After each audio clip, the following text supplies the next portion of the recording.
Salam sigap dan shalom. Renungan kita pada hari ini, Jumat 2 Juni 2023, berjudul Hidup dalam Kerukunan dengan Saudara Kita. Ayat intinya terdapat di dalam Filipi 2 ayat 2. Karena itu, sempurnakanlah sukacitaku dengan ini. Hendaklah kamu sehati sepikir, dalam satu kasih, satu jiwa, satu tujuan. Pena Inspirasi menuliskan yang dimaksud dengan judul renungan kita pagi ini, Hidup dalam Kerukunan dengan Saudara Kita, adalah sebuah panggilan kehidupan yang praktis agar kita senantiasa menunjukkan sukacita sosial sebagai faktor yang menunjang kebahagiaan sejati dan sarana untuk memulihkan hubungan kita secara vertikal kepada Tuhan dan horizontal dengan sesama sebagai berikut.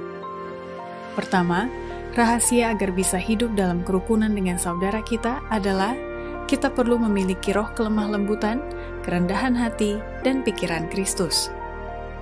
Kita harus melihat pentingnya bersatu, bukan supaya kita menuntut orang lain untuk menyetujui pandangan-pandangan kita, tetapi kalau semua mencari kelembutan dan kerendahan hati Kristus, mereka akan memiliki pikiran Kristus, maka akan ada kesatuan roh.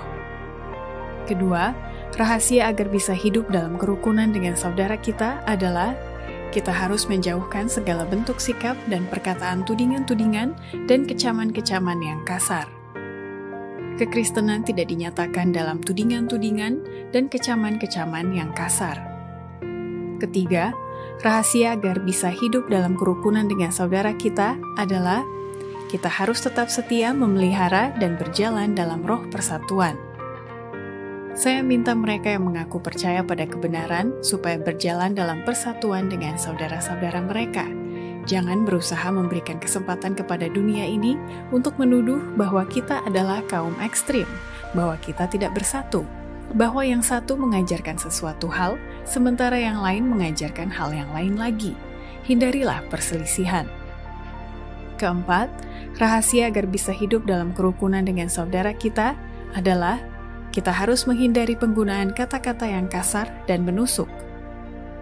Kita tidak boleh menggunakan kata-kata yang kasar dan menusuk. Keluarkanlah kata-kata demikian dari setiap artikel yang ditulis, dan buanglah itu dari tiap ucapan kita. Biarlah firman Allah yang memotong dan menemplak.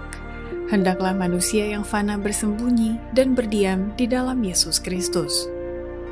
Kelima, rahasia agar bisa hidup dalam kerukunan dengan saudara kita adalah kita harus punya niat untuk menyingkirkan segala perselisihan dan menyerahkan diri kepada Allah demi menyelamatkan yang tersesat.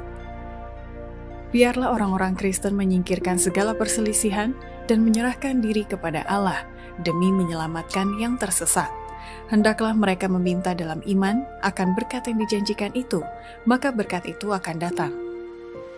Demikianlah renungan kita pada hari ini. Kiranya Tuhan memberkati kita semua.